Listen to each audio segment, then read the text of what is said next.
Sveiki. Tęsiu toliau mūsų Biblijos studijas. Šiandieną noriu paliesti temą, kada jis sugrįš. Tai yra, kalbėsime apie Jėzaus Kristaus sugrįžimą. Praeitą kartą mes truputį pasižiūrėjome, ar yra numatyta šventajame rašte data, kada Jėzus sugrįš. Ir mes įsitikinome, kad tokios datos nėra numatyta. Mes nežinome tiksliai, kada sugrįš Jėzus. Bet ką mes matome šventajame rašte, tai kad yra tam tikri ženklai.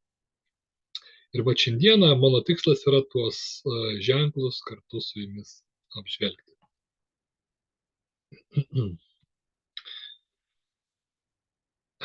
Taigi, ką Jėzus nurodo, kalbėdamas apie savo sugrįžimą? Mato 24, 32, 36. Pasimokykite iš palyginimo su figmedžiu. Kai jo šaka suminkštėja ir sprogsta lapai, jūs žinote, jog artinasi vasara. Taip pat visą tai išvydę žinokite, jog jis arti prie slenksčio. Iš tiesų sakau jums, nepraeis ši karta, iki visa tai vyks. Dangus ir žemė nepraeis, o mano žodžiai nepraeis. Tačiau tos dienos ir valandos niekas nežino, nei dangaus angelai, nei sūnus, o vien tik tėvas. Taigi atkreipkime dėmesį į 33 eilutę. Čia yra parašyta. Taip pat visą tai išvydę žinokite, jog jis arti prie slenksčio. Taigi Jėzus nepaliko mūsų nežinioje arba visiškoje nežinioje. Jėzus sako, jūs suprasite, kad mano atėjimas yra netoli. Suprasite tai iš ženklų. Taigi, kokie tie ženklai? Mato 24 skyrius nuo 1 iki 14 eilutės. Išėjęs iš šventyklos, Jėzus keliavo tolyn. Čia priėjo mokiniai, rodydami jam į šventyklos rūmus.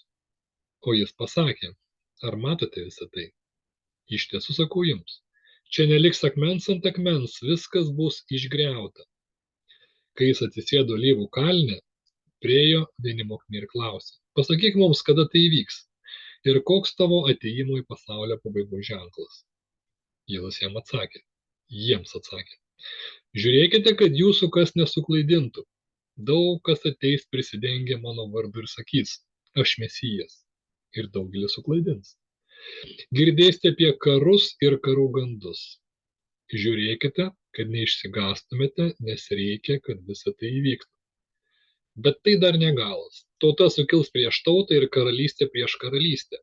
Vietomis bus badmečių ir žemės drebėjimų. Tačiau visa tai tik kentėjimo pradžia.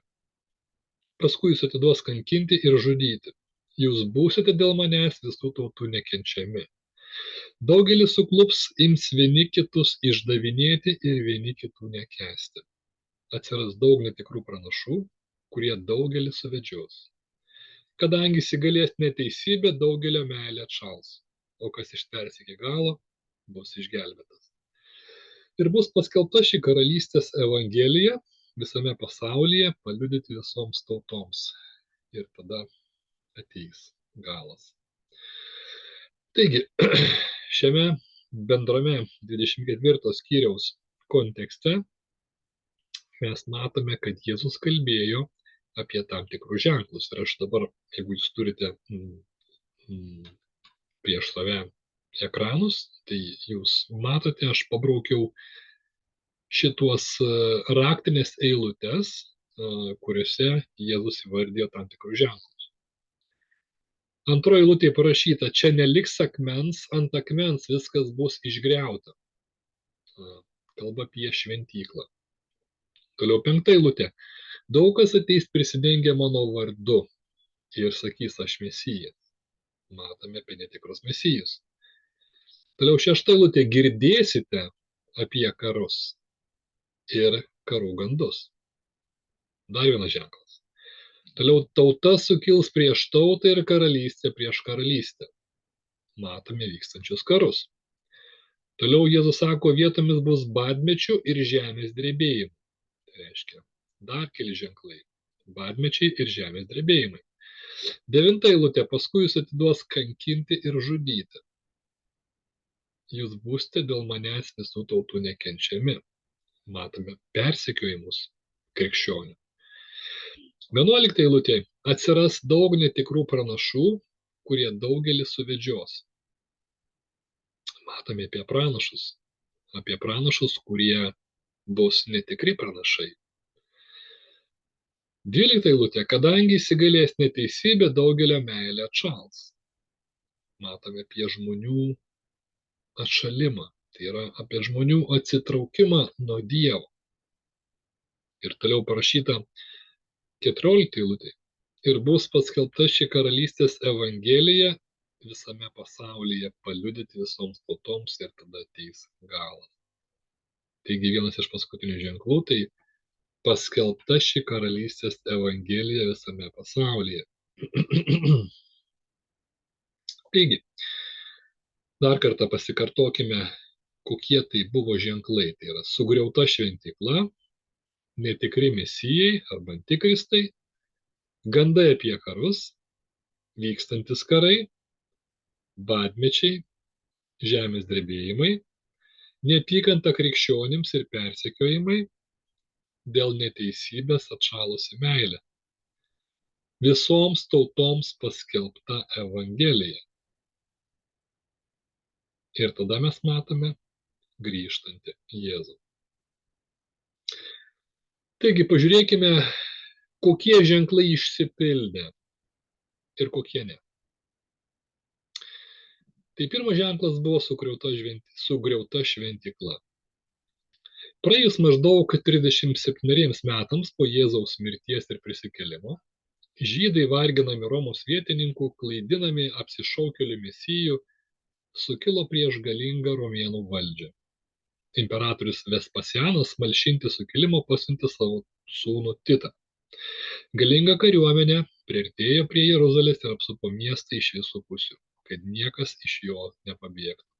Žydų tarpusavio nesutarimai, mieste kilęs badas ir įvairios ligos greitai palaužė žydų pasipriešinimą. Ir 70 metais, čia yra mūsų eros metais, rugpjūčio 16 dieną, romėnų kariuomenė nesunkiai įsiveržė į miestą. Prasidėjo baisios žudynės. Nuo bado, ligų ir kalavijų žuvo apie 1 milijoną žmonių. Likę gyvi pateko į nelaisvę. Gražioji Saliamono šventykla, žydų pasididžiavimas, buvo lygi pamatų sugriauta. Iš jos neliko akmens ant akmens, taip kaip Jėzus ir pranašavo.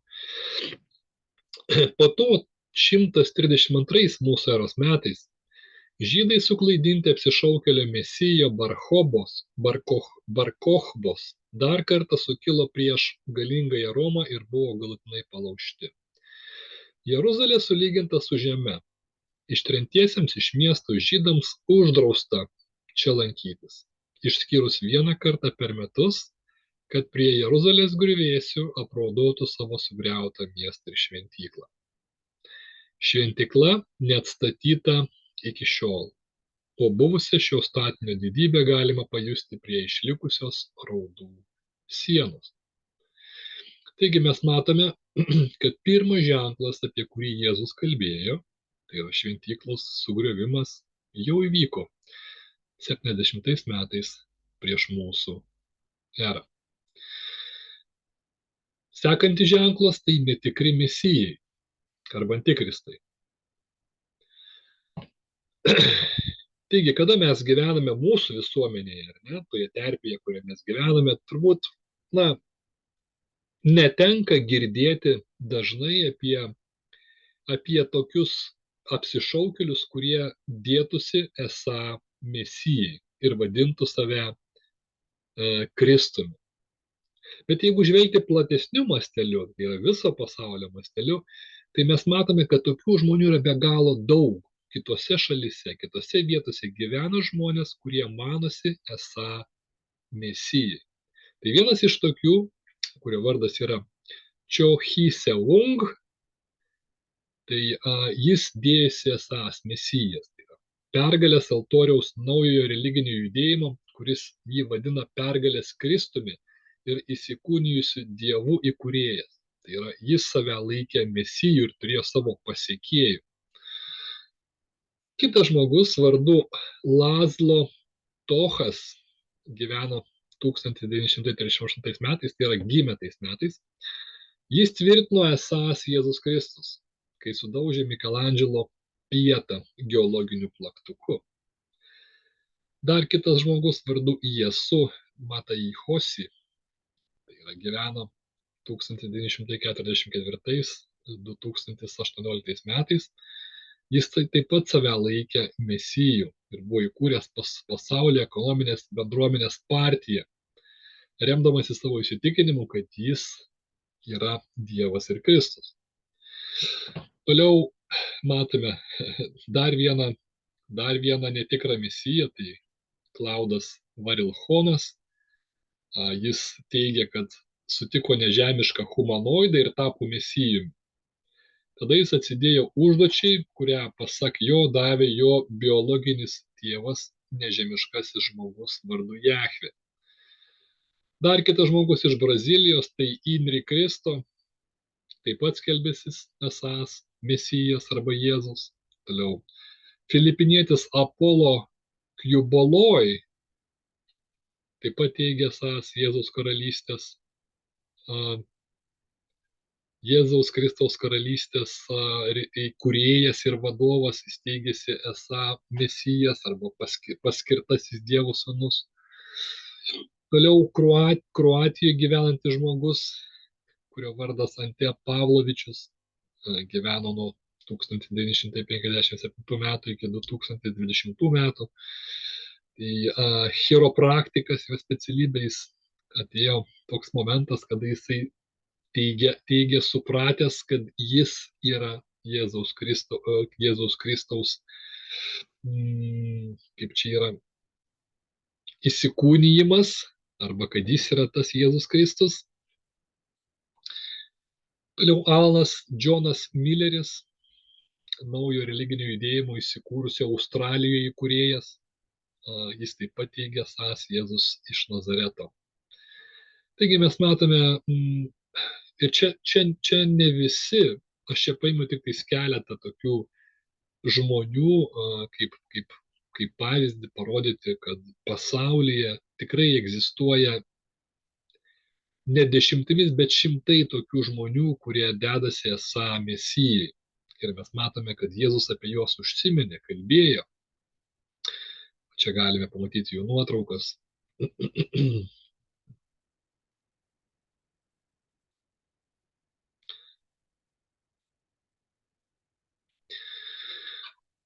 Taigi mes matome, kad ir antrasis ženklas apie netikrus mesijus, jis kaip ir išsipildė.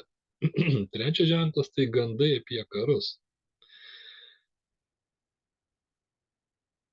Dabar žvelgiant į šiandieninės realijas, tai mes matome, kad tas didžiausias gandas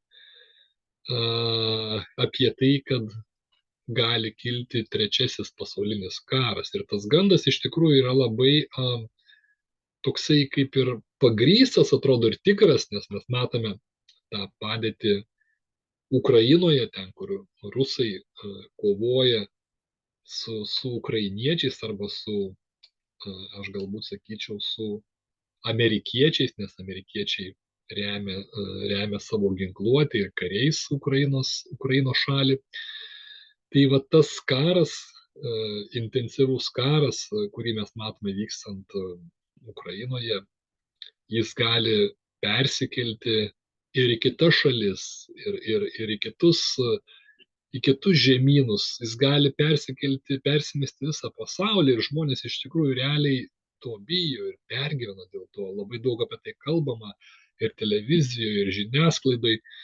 Ir jeigu tai pasidomėti, žmonės arba valstybės jos ruošiasi galimam tokiam scenarijui, įrenginėja bunkerius, perkasi maisto atsargas, mes vis skaitome apie tai žiniasklaidos priemonėse. Tai yra apie tai yra pastoviai kalbama. Tai vat, Tai kaip matome tam tikrą gandą, kuris atrodo iš tiesų yra pagrystas, tai gali realiai, tai gali įvykti, to dar nėra, ar ne, bet realiai tai gali įvykti. Tai vat, kaip ir minėjau, Jėzus apie tuos gandus kalbėjo. Taigi mes matome ir šitas ženklas iš tikrųjų kaip ir yra įvykęs jau, ne? Toliau vykstantis karai. Ir mes matome, kad pasaulyje bent šiuo metu įvyksta keletas. Tai yra karas Ukrainoje, karas tarp Palestinos ir Izraelio, toliau karas tarp Indijos ir Pakistano. Ir čia vėlgi paminėjau tik kelis karus, tokius žymesnius, apie kuriuos žiniasklaida rašo, bet yra ir mažesnių karų konfliktų, kurie vyksta tautose ir apie kuriuos žiniasklaida rašo. Taigi mes matome, kad tie karai realiai šiuo metu jau vyksta. Ir tai taip pat yra ženklas, kuris, mano manimu, yra išsipildęs. Taigi sugriauta šventykla, netikri mesijai, gandai apie karus ir vykstantis karai. Toliau badmečiai. Aš paėmiau statistiką, truputį skiriau laiko paieškoti statistikos ir tiesiog noriu pasidalinti su jumis, kokia yra situacija pasaulyje, kas liečia badmečius. Pavyzdžiui, Indijoje. Indijoje 14% žmonių badauja. Tai yra beveik 195 milijonai žmonių vien tik Indijoje neturi maisto, badauja, stokoja maisto. Kinijoje 8,5% žmonių, tai 121 milijonas, grubiai. Pakistane 18% žmonių stokoja maisto, tai 40 milijonų. Nigerijoje 25 milijonai žmonių stokoja maisto, Bangladešė 24 milijonai, Indonezijoje 22 milijonai, Etiopijoje irgi beveik 22 milijonai žmonių stokoja maisto. Tanzanijoje, Ugandoje, Afrikos šalyje 42%, Tanzanijoje 30%, Kenijoje 29%, Filipinuose 12%, Šiaurės Korėjoje 47%, Madagaskare 42%, Irake 27%, Jemene 35%. Ir čia yra iš tikrųjų yra daugybė šalių, kuriuose žmonės badauja. Jie neturi maisto, žmonės miršta be maisto. Žinote, labai sunku yra patikėti mums, kurie gyvename civilizuotose šalyse, tokiuose kaip Anglija, Lietuva, Vokietija, Ispanija, ar ne, atrodo, kaip taip gali būti, nes mes turime maisto ir mums kažkaip sunku patikėti, kad jeigu mes turime maisto, mes nejaučiame alkio, kad kažkas kažkur tai gali to maisto stokoti. Bet kaip ir minėjau, jeigu pasidomėti, tiesiog įlysti į internetą, paieškoti informacijos, tai yra oficiali statistika, kiek daug žmonių pasaulyje iš tikrųjų badauja. Viso pasaulyje maždaug badauja 876 milijonai 600 tūkstančių žmonių. Tai beveik 1 milijardas. Įsivaizduojat? Beveik 1 milijardas žmonių pasaulyje badauja, tai reiškia stokoja maisto, jie yra ant mirties slenksčių. Todėl čia iš tikrųjų gera pamoka yra, jeigu šiandieną mes turime maistą savo šaldytuve, dėkokime Dievui ir vertinkime tai, ką Dievas mums šiandieną duoda. Būkime Dievui dėkingi už tai. Taigi, mes matome, kad ir šis ženklas, apie kurį Jėzus kalbėjo, tai yra badmečiai, jis realiai išsipildė. Toliau žemės drebėjimai. 2018 metais, rugsėjo 28 dieną, Indonezija sukrėtė niokojantis 7,5 balo žemės drebėjimas. Žuvusių ir sužeistųjų skaičius viršijo 4438 žmonės. Tai iš tikrųjų galingas žemės drebėjimas, 7,5 balo, tai tikrai labai galingas žemės drebėjimas ir pasekmės buvo iš tikrųjų labai skausmingos. Žmonės prarado savo namus, savo artimuosius, griuvo ir bažnyčios, ir mečetės. Toliau 2020 metais spalio 30 dieną Turkijos ir Graikijos Egėjos Egėjo jūros pakrantės sukrėtė galingas 6,9 balo žemės drebėjimas. Dėl šio seisminio įvykio tragiškai žuvo 120 žmonių. Na, pasekmės buvo šiek tiek švelnesnės, kas liečia žmonių gyvybės, tiek daug žmonių nemirė. Tai yra 120 žmonių tik tais atrodo, ar ne, nedaug. Bet faktas yra tas, kad žemės drebėjimas buvo galingas, ar ne, ir kaip sakant, žmonės prarado savo turtą, savo namus, sugriuvo didžiuliai namai ir ligoninės, ir mokyklos. Tai yra, vėlgi, tai yra ženklas. Kiekvienas žemės drebėjimas tai yra ženklas. Ir aš čia paėmiau per paskutinį 10-metį, kiek buvo žemės drebėjimų. Tai yra ne kiek buvo, bet pačius galingiausius, nes buvo per paskutinį 10-metį šimtai žemės drebėjimų, bet tie kiti buvo tokio mažesnio galingumo ir net nešė tokių pasiekmių kaip šitie, kuriais aš dalinuosi. Taigi, toliau sekantis žemės drebėjimas vyko 2021 metais rugpjūčio 14 dieną. Tai yra, Haitis susidūrė su katastrofišku 7,2 balo žemės drebėjimu. Ir to pasiekmės buvo iš tiesų skaudžios, tragiškai žuvo daugiau nei 2200 gyvybių. Taigi matome dar vieną žemės drebėjimą, ar ne?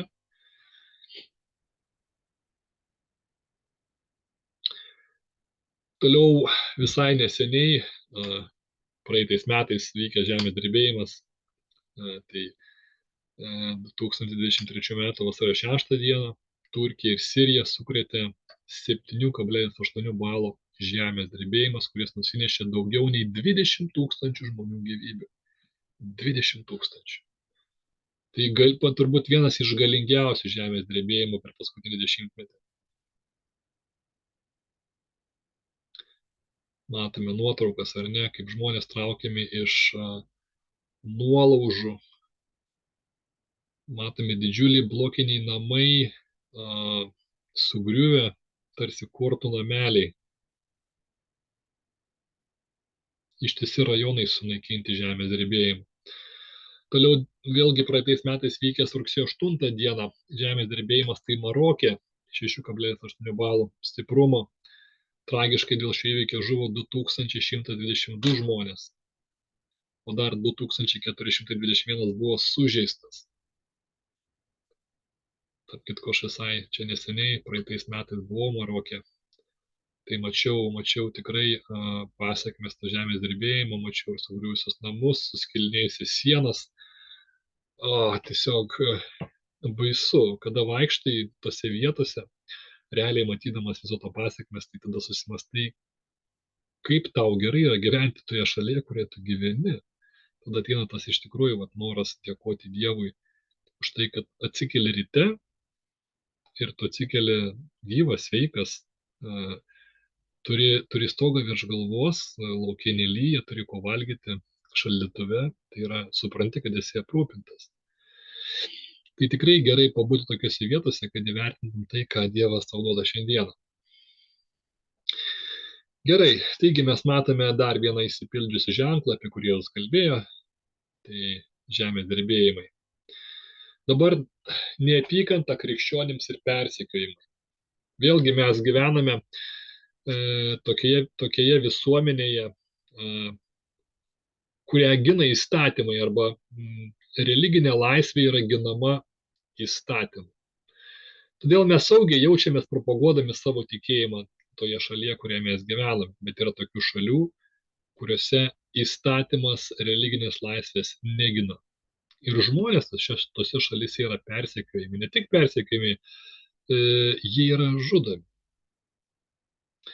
2022 metais advokatų grupė Open Doors teigia, kad mažiausiai 360 milijonų krikščionių patyrė didelį persekiojimo ir diskriminacijos lygį. Įsivaizduokite, visam pasauliu 360 milijonų. Kaip visa Amerika, kaip visa Šiaurės Amerika, tiek žmonių pasaulyje tais metais patyrė persekiojimą arba diskriminacijos lygį. Ir tai yra 20 milijonų daugiau nei 21 metais. Tai šiandieną mes gyvenam 25 metais, tai įsivaizduokite, jeigu tas skaičius kyla, tai Šiandieną jau kažkur tai 420 milijonų krikščionių visam pasaulyje yra persekiojami ir diskriminuojami. Ši advokatų grupė taip pat apskaičiavo, kad už tikėjimą nužudytų krikščionių skaičius 22 metais išaugo iki 5898. 21 metais tai buvo 4761 krikščionis. Tai šiandieną 25 metais jau būtų maždaug 6200-300 krikščionių, kurie atidavė savo gyvybės už tikėjimą.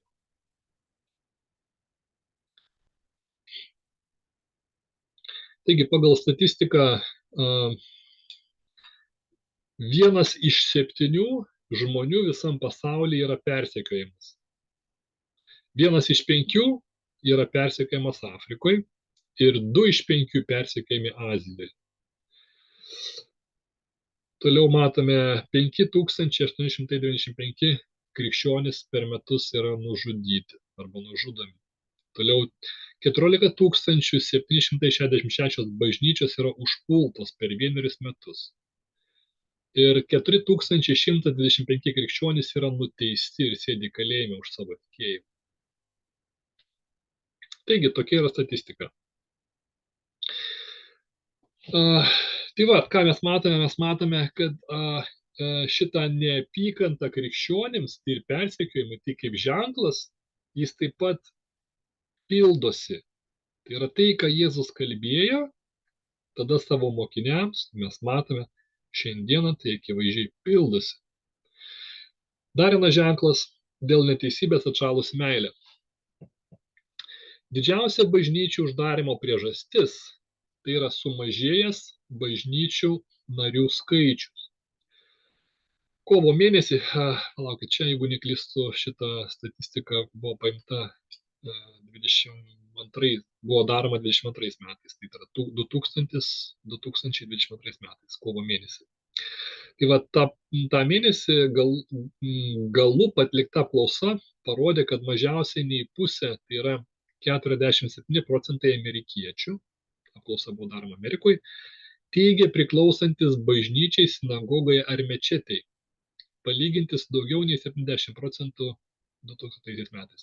Tai įsivaizduokite, 2000 metais 70% amerikiečių teigia, kad jie priklauso ar tai bažnyčiai, ar tai sinagogai, ar tai mečetei. Jie save laikė tikinčiais, 70%. Tai didžioji dalis Amerikos gyventojų. Tuo tarpu 22 metais, po 22 metų, tokių tikinčiųjų liko tik tais 47%. Mažiau nei pusė žmonių teigia, kad jie yra tikintis ir priklauso bažnyčiai, sinagogai arba mečetei. Toliau žemiau matome statistiką, kas liečia protestantų bažnyčias Amerikoje. 2014 metais, ar ne, atsidarė 4000 naujų bažnyčių, užsidarė 3700 bažnyčių. Tai yra 300 bažnyčių tais metais atsidarė daugiau. Tai vadinasi, tikinčiųjų skaičius augo. Nes jeigu kūrėsi nauja bažnyčia, vadinasi, yra poreikis, nes ten renkasi tikinti žmonės. Dabar pažiūrėkime į statistiką, kurią mes matome 2019 metais. Atsidarė 3000 bažnyčių, užsidarė 4500 bažnyčių. Tai mes matome 1500 bažnyčių, jos realiai, lyginant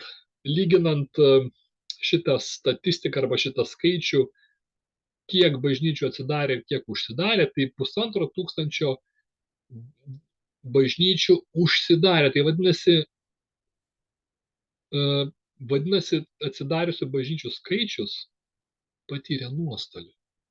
Tai tų bažnyčių nedaugėja, bet per metus mažėja. Tai 1500 bažnyčių mažėja, o kartu su bažnyčiom ir tikinčiųjų žmonių skaičius. Suprantate, tikinčiųjų žmonių skaičius per 5 metus labai sparčiai sumažėja. Amerikoje gyvena 380 milijonų 268 940 amerikiečių. Iš jų 178 milijonai 726 402 lanko bažnyčią, sinagogą arba mečetę. Kitais žodžiais tariant, maždaug apie 200 milijonų arba 53% Amerikos gyventojų bažnyčios, sinagogos ir mečetės nelanko. Palyginimui su 2000 metais tokių žmonių buvo tik 114 milijonų, tai yra 30%. Tai 2000 metais Amerikoje buvo 266 milijonai tikinčiųjų. 2023 metais šis skaičius nukrito iki 178 milijonų tikinčiųjų. Tai yra per 13 metų tikinčiųjų skaičius Amerikoje sumažėjo per 87 milijonus žmonių. Tai per sekančius 26 metus, iki 2050 metų, Amerikoje tikinčiųjų skaičius nukris iki 3 milijonų 800 tūkstančių. Ir tikinčiųjų bus tik tais 1% iš 100 žmonių. Jeigu toliau taip tikinčiųjų skaičius kris, tai tikinčiųjų beliks tik 1% iš 100% žmonių Amerikoje. Kaip pavyzdys, įsivaizduokime, Turkijoje gyvena apie 85 milijonus žmonių. Tiek žmonių per 13 metų tapo netikinčiais Amerikoje. Tai visa Turkija. Per 13 metų tiek žmonių, kiek gyvena Turkijoje, tapo netikinčiais. Taigi klausimas, ar tie 87 milijonai žmonių tapo netikinčiais per vieną dieną? Ne, jie atsitraukė nuo Dievo ir bažnyčios palaipsniui. Kiekvienais metais atsitraukdavo po 6 milijonus 700 tūkstančių žmonių. Kiekvieną mėnesį atsitraukdavo po 560 tūkstančių žmonių. Kiekvieną dieną atsitraukdavo po 18 tūkstančių žmonių. Kiekvieną valandą atsitraukdavo po 779 žmonės. Kiekvieną minutę atsitraukdavo po 13 žmonių. Pasibaigus mūsų Biblijos studijom, Amerikoje Dievo paliks dar 779 žmonės.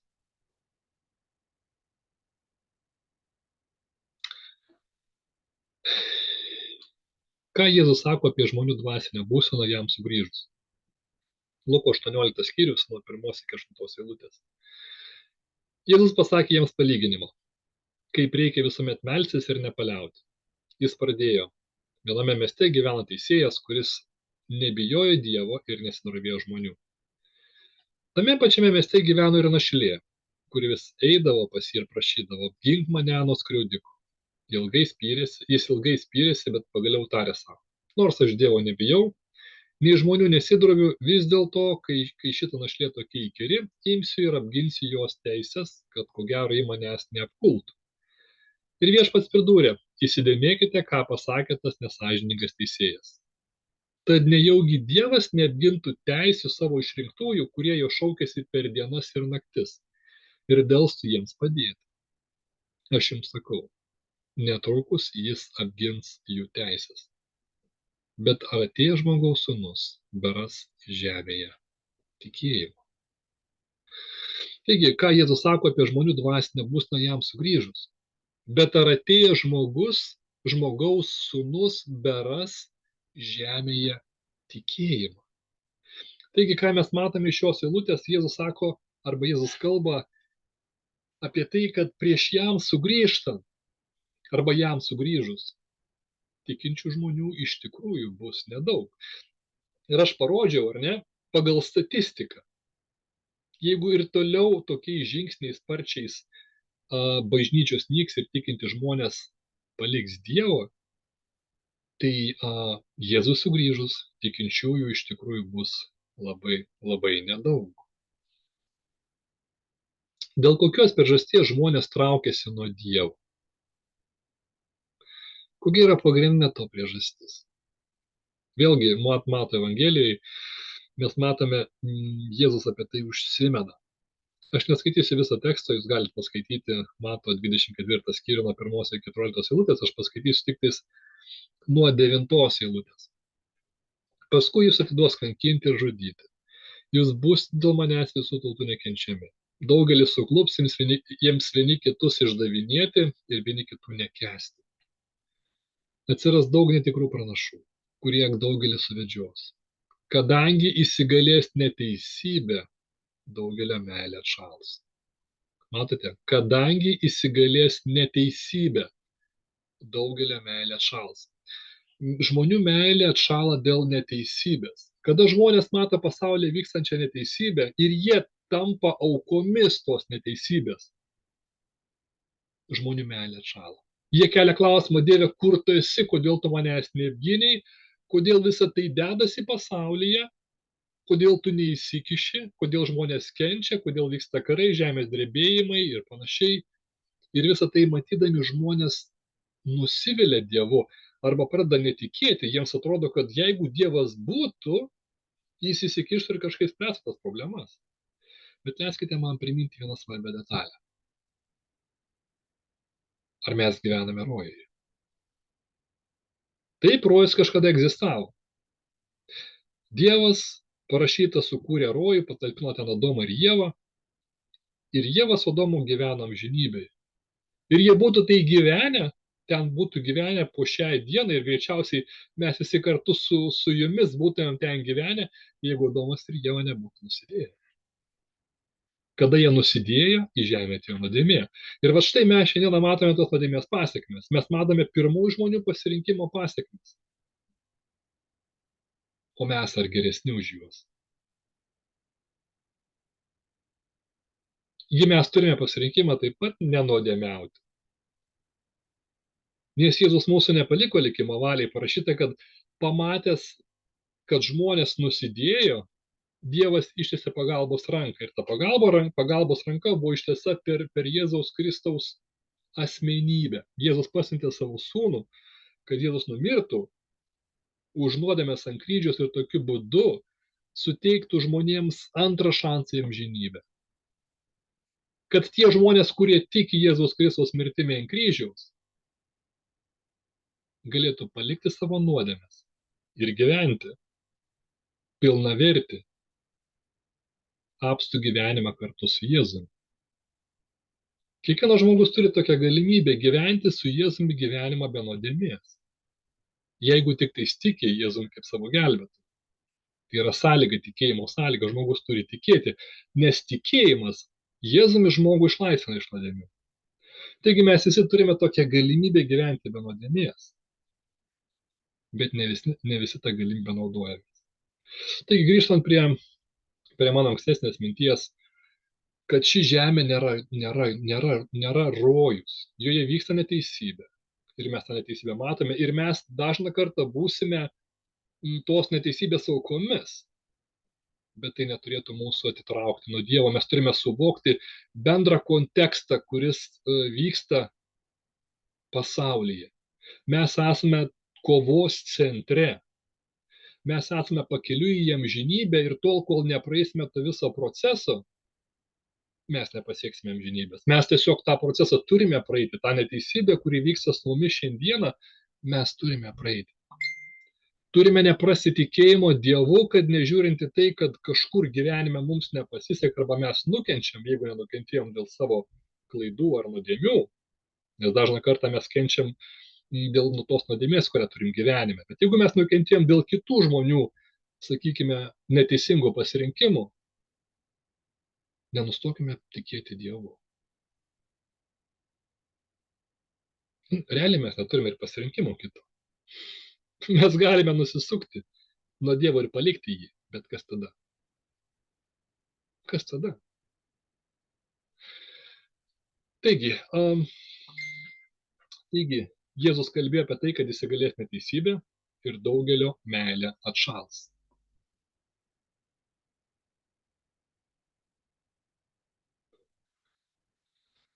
Luko 7 skyriui nuo 18 iki 23 eilutės. Čia yra prašyta apie tai, kaip Jonas buvo uždarytas kalėjime ir išgirdo, kad Jėzus skelbia Evangeliją, vaikšto po miestelius, vyksta išgydymai. Jisai nusintė savo mokinius pas Jėzų paklausti, ar tu esi tas, kuris turi ateiti, ar mums laukti kito. Kodėl Jonas apie tai kalbėjo? Jonas buvo tas žmogus, kurį Dievas pakvietė paruošti Jėzui kelią. Jonas buvo tas žmogus, kuris matė ant Jėzaus nusileidžiančią šventąją dvasią balandžių pavidale, kada Jėzus priėmė krikštą. Jonas buvo tas žmogus, kuris parodė Jėzų ir pasakė, šitas yra avinėlis, naikinantis pasaulio nuodėmę. Jis pasauliui pristatė Jėzų kaip Mesiją. Kodėl šioje situacijoje Jonas iškelia tokią klausimą? Ar tu esi tas, kuris turi ateiti, ar mums laukti kito? Todėl, kad Jonas buvo kalėjime. Ir Jonas tikėjusi, kad Jėzus ateis pas jį į kalėjimą ir jį išlaisvins. Ir kad Jonas galės kartu su Jėzumi būti toje karalystėje, kurią Jėzus pažadėjo. Bet kokią karalystę Jėzus pažadėjo? Ar jis pažadėjo, kad išvaduos iš Romos imperijos ir atsisės į karaliaus vietą ir tokiu būdu valdys Izraelio tautą ir visą pasaulį? Matote, Jonas taip ir nesuprato iki galo, kokią misiją atėjo atlikti Jėzus. Jis atėjo išgelbėti žmonės iš nuodėmės. Išlaisvinti žmonės iš nuodėmės, suteikti jiems pilnavertį prasmingą gyvenimą jo šioje žemėje ir suteikti viltį, kad žmogus galės paveldėti amžinybę, jeigu priims Jėzų Kristų kaip savo gelbėtoją. Jonas to nesuprato. Jis to nesuprato, jis norėjo, kad Dievas ateitų pas jį į kalėjimą ir išgelbėtų, ir kadangi to neįvyko, Jonas truputį nusivylė. Nes jis norėjo būti išgelbėtas va tą akimirką, kad ateitų Jėzus ir ištaisytų tą neteisybę. Nes tai, kad jis pakliuvo į kalėjimą, Jonas laikė kaip neteisybę, nes jisai subarė Erodą už jo neteisingą elgesį, kada jis savo brolio žmoną pasiėmė savo ir gyveno su ja. Jonas subarė ir dėl to, kad subarė, jis buvo pasodintas į kalėjimą. Tai buvo neteisybė, nes Jonas buvo teisus, subardamas karalių Erodą, nes jis bedieviškai elgėsi. Ir būdamas toj neteisybė, Jonas norėjo, kad Jėzus tą neteisybę ištaisytų. Bet Jėzus neatėjo ir neišgelbėjo jo iš kalėjimo. Ir parašyta, kad vėliau Jonui Krikštytojui nukirto galvą. Taigi, mes matome, dar kartą noriu pasikartoti, kad mes negyvenam rojuje. Čia ne rojus, mes susidursime su neteisybė. Bet kaip mes reaguosime susidūrę su neteisybė? Ar mes išlaikysime pasitikėjimą Dievu? Ar mes suprasime bendrą kontekstą, kad mes gyvename ne rojuje, mes gyvename kovos lauke. Ir kad tą gyvenimo etapą mes privalome praeiti. Praeiti pasitikėdami Dievu. Ir štaigi Jėzus čia sako 23 eilutėj, ir palaimintas, kas nepasipiktins manimi. Tai čia buvo Jėzaus atsakymas Jono mokiniams. Sako, eikit ir pasakykit Jonui. Akliai praregė, raiščiai vaikščioja, ropsuotai apvalomi, kurtieji girdi, mirusiai prikeliami, vargdieniams skelbiama geroji naujiena. Ir palaimintas, kas nepasipiktins manimi. Taigi Jėzus tarsi pasakė Jonui, aš neteisiu pas tave ir neištrauksiu tavęs iš kalėjimo. Aš dabar tos neteisybės netitaisysiu. Tu turėsi gyventi su ta neteisybė. Bet ateis laikas, kad aš tai padarysiu. Jeigu tu susitaikysi su ta neteisybė šiandieną, būsi palaimintas. Nes tu išlaikysi tikėjimą manimi. O tikėjimas yra reikalingas tam, kad atėjus laikui aš tave galėčiau išgelbėti. Ir galėčiau paaiškinti, kodėl tai vyko tavo gyvenime.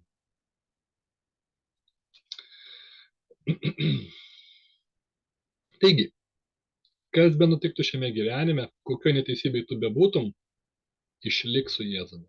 Nenustok juo pasitikėti.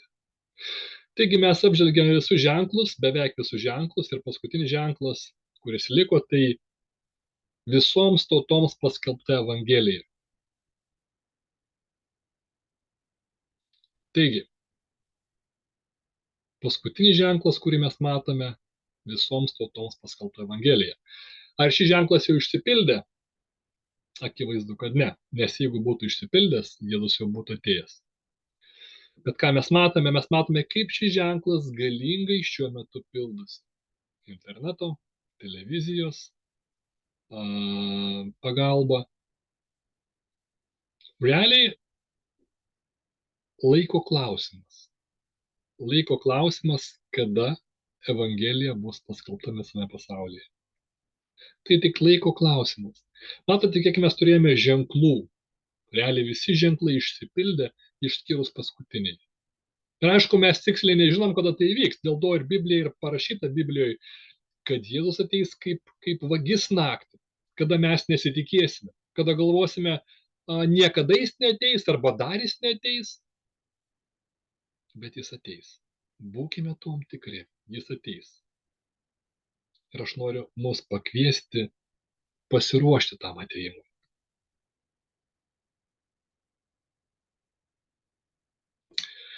Taigi, kaip ir baigiau šiandienos Biblijos studijas, tikiuosi, kad kažką tai vertingo iš jų pasiimsite.